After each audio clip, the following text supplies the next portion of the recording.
এই নাৰিকলখিনি হোৱাৰ পিছত ধুনীয়াকৈ চুচি বাচি চফাকৈ দিয়ক। তাৰপৰা মিক্সিটো টুকুৰা টুকুৰকৈ সৰুকৈ মিহিকৈ কৰি পেলাই মিক্সিত দি দিব। মই মিক্সিত দিমহি। এয়া হোৱাৰ পিছত আপুনি হেৰি কৰিব, ভাতকেইটা বহাই দিব। এই মই ভাত বনাব এইবোৰ ৰাতিপুৱা মই মাথা চকুৰ সৰিয়হ দেখি গৈছোঁ। কিমান কৰি থাকিব সেইটোৱেতো কথা। মানুহজনীয়ে কাম কৰিলে হিচাপ লয় নহয়, ৰাতিপুৱাৰ পৰা কি কৰি আছিলে এতিয়ালৈকে ভাতকেইটা যোগাৰকৈ দিব পৰা নাই। এতিয়া বিহু কথাটো ইমান সহজ নহয়, গম পাইছে। মোৰ এইসোপা কাপোৰ তাত সেইসোপা ধুবলৈকে আছে।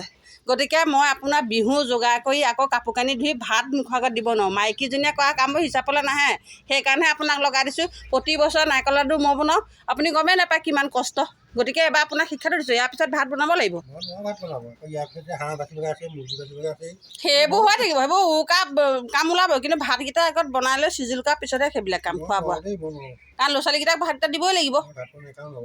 মাইকীজনীয়ে কৰা কামবোৰ মানুহজনীয়ে যেতিয়া কৰি কামটো দেৰি হৈ যায়, তেতিয়া আপুনি কয় কি ৰাতিপুৱাৰ পৰা কি কৰি আছিলা, এতিয়ালৈকে ভাতকেইটা হোৱা নাই। এতিয়া নিজে গম পাইছেতো এবাৰ কৰা কামটো কেইবাৰ কৰিব লাগে।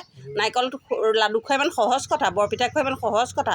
মোৰ বৰপিঠা সেইসোপা গুলি থৈ আছে তাতে, সেইসোপা বনাবলৈ আছে। ইমান সহজ নহয় দেই। ৰুকিবলৈ যে মই প্ৰতি বছৰ ৰুকোঁ, এতিয়া আপোনাক মোৰ হাততো লাগিব। ৰুকিবলৈ দিলে মোৰ তাতোত লাগিব, আপুনিতো ৰুকনি নেমাৰে। সেইকাৰণেহে মিক্সিত দিবলৈ দিছোঁ। আপুনি কৰি দিয়ক, চাফা চিকুণ কৰি ধুনীয়াকৈ ধুই পখালি। আৰু ইয়াক সৰু কৰিব লাগিব, নহ'লে মিক্সিটোৱে কষ্ট পাব। চাব।